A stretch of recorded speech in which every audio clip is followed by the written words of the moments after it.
My name is Mary Ruth Barnes. I'm Chickasaw. I'm very proud to be a Chickasaw. In my later years of life, I became what I call a resident artist for the Chickasaw Nation, and also now I'm an author, and I've written 2 books for them. I usually work in watercolor because I like the free flow of watercolor and how it kind of lets the image become its own creation sometimes. I also work in acrylics. It's a little bit more controlled, but I like the free flow of both of those mediums. Sometimes the shapes are a little bit different, but it creates its own personality as they go along, and I'm an extremely colorful painter. I like to use a lot of different colors and blend them. My Chickasaw grandfather had a huge influence on me, so I really begin my paintings with stories from him and try to create from those stories. And I do it all in layers, so I'm not a soft watercolor, so I'm a heavy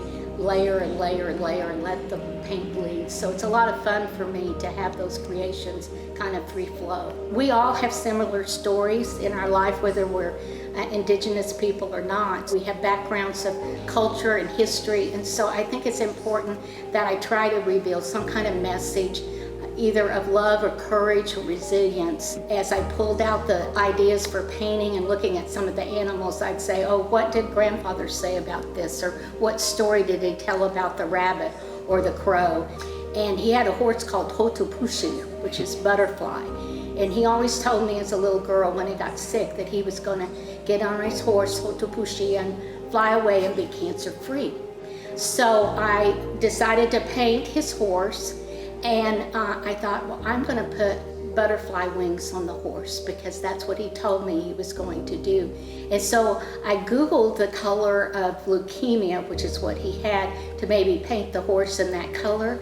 And it said the symbol of leukemia was a monarch butterfly.